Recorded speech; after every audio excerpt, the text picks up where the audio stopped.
speaking of winning people over, I do feel like there is an exodus from Warrior fans with regard to Jordan Poole. Maybe that's just emotional. Maybe that's temporary. But there is a building thought right now that Jordan Poole, not only has he had what I would characterize as a disappointing regular season compared to last, there is a building thought that he has a hard time really feeling comfortable and knowing how to attack with his game when Steph Curry's on the floor. And some problems are bigger than others. And this one, if true, is a huge one. If you can't succeed with Steph Curry, you can't succeed here. And so I'm watching all kinds of things over the last month of this season. It's not only how do they finish, and is Draymond Green going to opt out, and is Bob Myers going to still be here? I really want to focus on Jordan Poole and find out if the Warriors feel like he is the future piece they really thought he was going to be at the beginning of the year, or does he become the centerpiece of the Warriors reboot in the form of a trade? Well, they paid him like they believe that he is the centerpiece of the future. Now, they didn't pay him like a super megastar, but they gave him an extension before they needed to give him an extension. And John Dickinson, I think last week, was the one who pointed out that they might have given him that deal early in order to use that as a possible trade chip in the future, because if Jordan Poole is making what he's making this year, $3.7 million, you can only get $3.7 million back roughly in terms of a trade. So it makes no sense to look to deal him. So if you get into next year and Jordan Poole is making, I think he's making damn near $27 million in next year's contract cycle. So at that point, if you don't think that he fits with this team,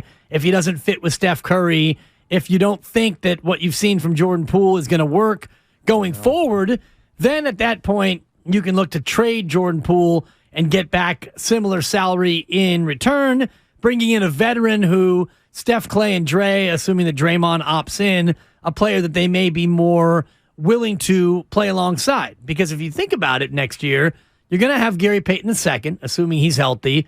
You're still going to have Kevon Looney. You're going to have Steph. And for this exercise, let's say Draymond opts in, and you're going to have Klay Thompson. So now if you can trade Jordan Poole and bring in a $25 million, $27 million a year type of veteran piece, I think that your championship window stays open for another year. Yeah, like I'm not there yet, but I have concerns. And here's what I mean by that. It's not so much can he fit with Steph Curry. I think good players can find a way to play alongside good players. But Jordan Poole this year, last year he announced himself as a dynamic player. Players do that in the NBA. Russell Westbrook's a dynamic player. There are a lot of players who can put up 25 a night. But the question you need to ask yourself when you are a winning organization, you're a healthy organization, when you have figured out how to do things in the playoffs that have been very successful, when you have a winning brand, you have to ask yourself if the player can fit that. And I don't know. I don't know if Jordan Poole plays winning basketball. I don't. He's shooting a three-point percentage that's below Draymond Green this year. It's Westbrookian. He falls over a lot. He makes odd decisions. He has made Draymond and Clay and Steph all throw their hands up and sometimes throw their mouthpiece. These things are all true. Do I have sympathy for some of this stuff? Sure. I don't wish that he had been punched in the face. That was ridiculous.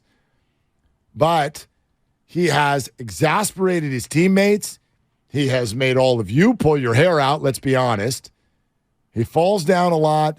He makes weird decisions. He's a dynamic player, and they can't win without him right now. But they can. I don't think. Well, not right now. They can't. The Warriors? Yeah, they actually did on Saturday. Well, no. This is where I mean in a bigger sense. Well, I think in a smaller sense, it tells you everything you need to know about the bigger sense. Because in the bigger sense, if you want to look at the series last year against Boston, Jordan Poole didn't play a ton, and you won the NBA championship without Jordan Poole being a big part of it. And big in some earlier rounds. He sure was. Big in earlier rounds. And he was also big in some spots against Milwaukee on Saturday. But I'm looking at the game log right now, the play-by-play. 4 minutes to go in the fourth quarter. You're down 7, and Steph comes in, Jordan Poole goes out. Yep. And that was just about all she wrote. Now, he came in for an offense-defense substitution with Kevon Looney, but when it came time for overtime, Looney in, Poole out. So Jordan Poole, if you are really going to be the man going forward, you don't get subbed out for a guy who offensively doesn't present even a thumbnail of what you present. Yet, the Warriors going into overtime felt rightfully that they had a better chance to win that game with Jordan Poole on the bench. There you go.